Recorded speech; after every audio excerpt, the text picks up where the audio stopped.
What if I told you that the most powerful dynasty in English history, the Tudors, wasn't built by a king or a warrior, but by a teenage girl, forced into marriage, battered by war, and driven by a single burning purpose, to see her only son crowned? Her name was Margaret Beaufort. To the world she was a pious lady, clutching a prayer book and whispering rosaries.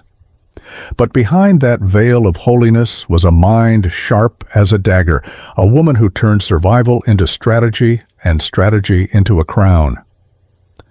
Margaret was born in 1443 in a world teetering on the edge of civil war. She was the only legitimate child of John Beaufort, Duke of Somerset, a man descended from the royal house of Lancaster. When her father died soon after her birth, her future became perilous. Her mother was pregnant again, but the baby didn't survive. That left Margaret as the sole heir to a vast fortune, a dangerous position for an infant girl. The king granted control of her inheritance to William de la Pole, Duke of Suffolk, who saw opportunity rather than innocence. Margaret wasn't just a child to him, she was a key to power. Before she could even walk, Suffolk had her betrothed to his own son, John de la Pole.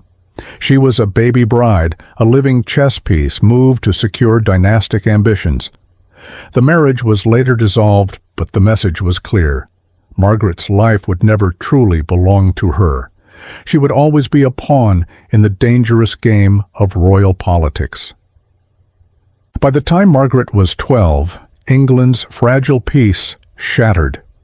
In May 1455, the rival houses of Lancaster and York clashed at the First Battle of St. Albans.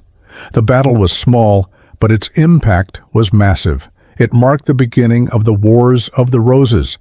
Lancastrian leaders were cut down, and King Henry VI himself was captured by Yorkist forces. The kingdom descended into chaos. In this storm of shifting loyalties, Margaret was forced into a new marriage, this time to Edmund Tudor, half-brother of the king. Edmund was ambitious and far older than Margaret.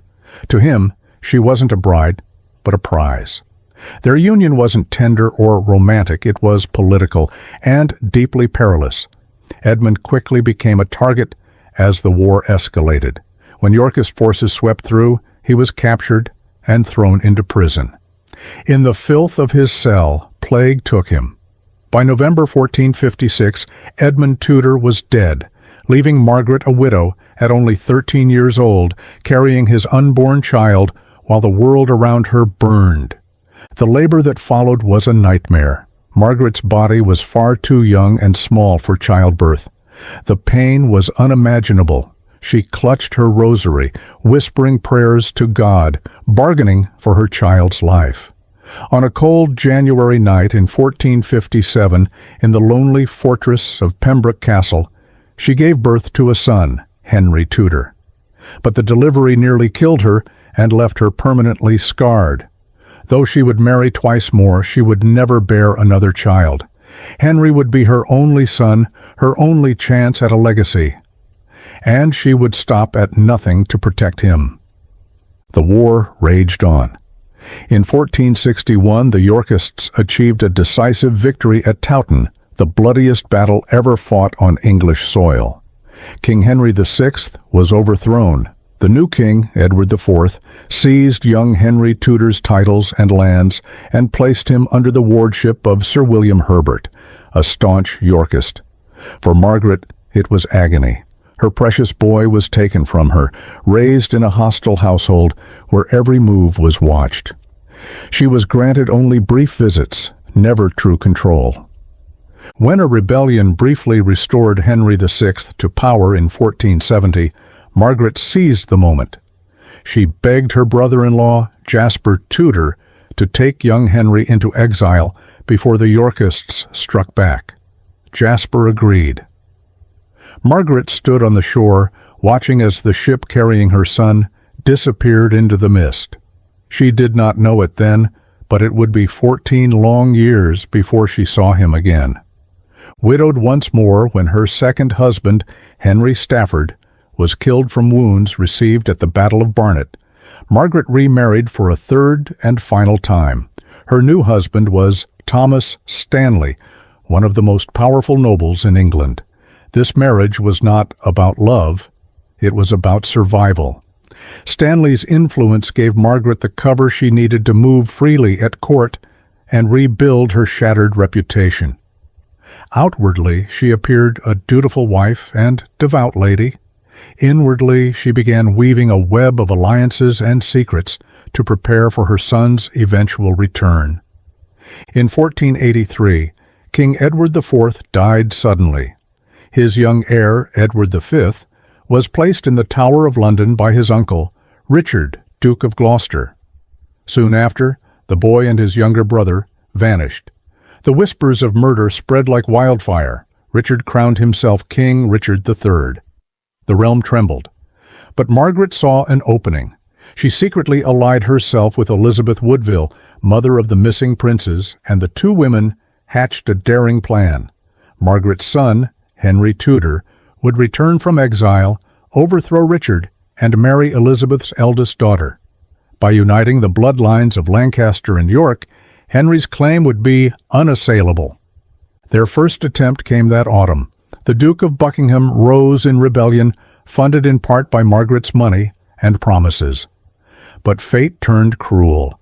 Henry's fleet was scattered by storms, Buckingham's forces were crushed, and Buckingham himself was executed. Richard retaliated ferociously. Margaret was accused of treason, her lands and titles were stripped away, and she was placed under house arrest, effectively a prisoner in her own home. But even Richard's chains couldn't silence her. Through secret letters smuggled by servants and allies, she continued to plot with her son, urging him to bide his time for one last decisive strike. By 1485, England was ready to explode. Richard's reign was despised, his legitimacy questioned. Henry gathered an army overseas, ready to gamble everything on a single invasion. Margaret's husband, Lord Stanley, was torn. Richard held Stanley's eldest son hostage, threatening his life if Stanley betrayed him. But on the day of the decisive battle, Bosworth Field, Stanley watched, waited, and chose his moment. At the critical point, his forces turned against Richard. The king was cut down in the chaos, fighting bravely to the very end. His crown tumbled into the mud. Lord Stanley picked it up and placed it on Henry Tudor's head. The boy Margaret had once cradled in Pembroke Castle was now King Henry VII, the first Tudor monarch. Margaret's triumph was complete, but she wasn't finished. Parliament granted her unprecedented independence for a married woman, the legal status of a femme sole. She could own property, sue in court, and rule her vast estates as if she were unmarried.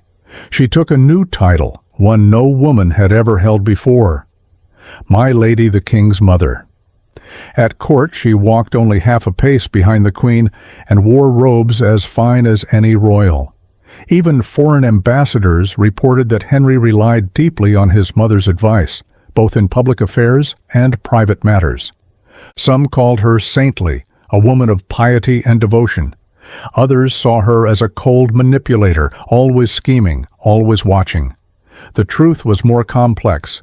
She was both, a woman who used faith as her armor and her weapon. Behind the humble prayers lay a mind that never stopped calculating. Margaret shaped the future of the Tudor dynasty to her last breath. She arranged royal marriages, oversaw the upbringing of her grandchildren, and ensured that the line she had fought so hard to create would endure. When Henry VII died in April 1509, Margaret, though frail and ill, took control one final time. She organized his funeral and secured the smooth succession of her grandson, the fiery 18-year-old Henry VIII.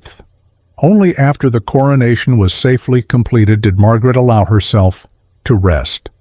She died just days later, on June 29, 1509, having lived to see her life's work fulfilled. Margaret Beaufort began life as a powerless pawn, a child bride tossed about by forces beyond her control. But through faith, intellect, and unshakable ambition, She became the architect of England's most famous royal house.